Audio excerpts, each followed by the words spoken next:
ડેડિયાપાડાના ધારાસભ્ય ચૈતર વસાવા તેમના પત્ની સહિત 9 જેટલા લોકોને સેશન્સ કોર્ટે 7 વર્ષની સજા ફટકારી હતી। એ બાદ આપણે જોયું કે ગઈકાલે ડેડિયાપાડાની અંદર ચૈતર વસાવાના સમર્થનમાં એક મોટું વિરોધ પ્રદર્શન થયું હતું। આમ આદમી પાર્ટીના નેતા, આદિવાસી સમાજના લોકો દરેક આવ્યા હતા અને એ જ સમયે એક જાહેરાત કરવામાં આવી આમ આદમી પાર્ટીના નેતા મનોજ સોરઠિયા દ્વારા કે એની અંદર એક માતા પોતાના નાના બાળકને લઈને જે જેલમાં ગઈ હતી એમને જ જામીન મળ્યા છે। આખો આ મામલો શું છે તે જેલની બહાર આવ્યા કે કેમ તેની વાત આ વિડીયોમાં। નમસ્કાર, હું હંસિની અને તમે જોઈ રહ્યા છો નિર્ભય ન્યૂઝ।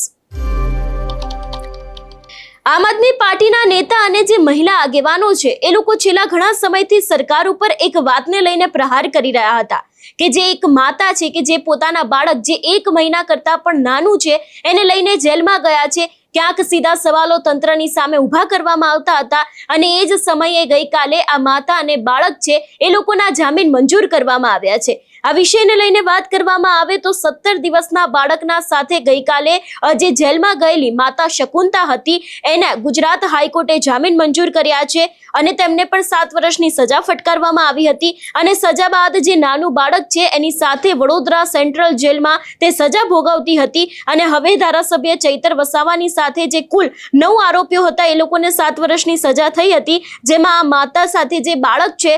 એ લઈને ગઈ હતી એના જ જામીન ગુજરાત હાઈકોર્ટે મંજૂર કર્યા હતા। ખાસ કરીને આ વિષયને લઈને વાત કરવામાં આવે તો જે 17 દિવસના બાળક સાથે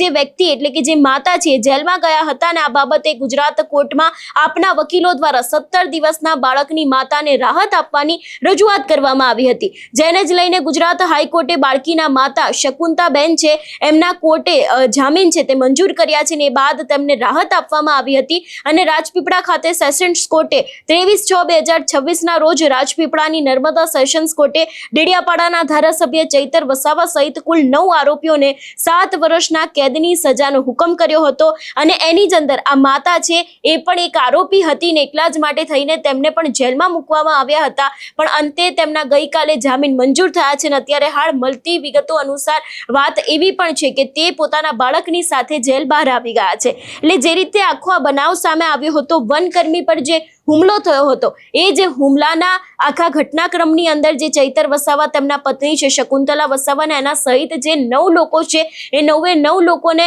7 વર્ષની સજા ફટકારવામાં આવી હતી ને એમાંથી જો કોઈ સૌથી વધારે ચર્ચામાં આવ્યું હોય તો એ આ માતા અને તેનું બાળક હતું, કારણ કે લગભગ 1 મહિનાથી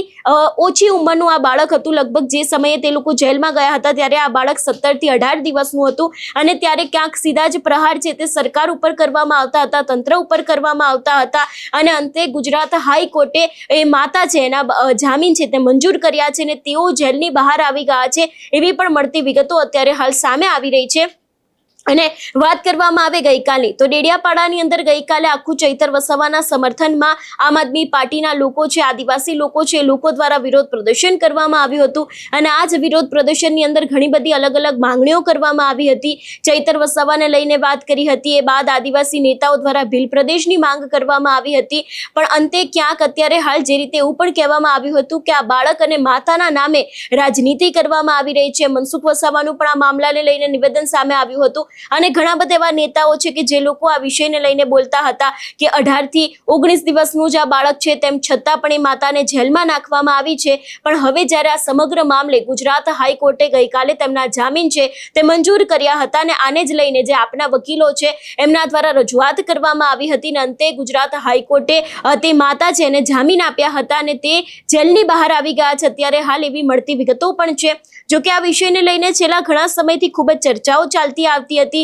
વાત કરવામાં આવે ચૈતર વસાવાને લઈને તો ચૈતર વસાવા અને તેમના પત્ની અને અત્યારે લગભગ 8 જેટલા લોકો છે આખા કેસની અંદર, એ લોકો જેલમાં છે અને એને લઈને પણ આમ આદમી પાર્ટી દ્વારા આખી એક લીગલ ટીમ છે એની રચના કરવામાં આવી છે જેથી કરીને જલ્દીથી જલ્દી જે લોકો અત્યારે હાલ જેલની અંદર બંધ છે તે લોકો બહાર આવી શકે। બીજી તરફ આપણે જોતા આવ્યા છે કે ભારતીય જનતા પાર્ટીના જે નેતાઓ છે એ આખા મામલે ક્યાંક આપને પોતાને જ જવાબદાર ઠેરવી રહ્યા છે।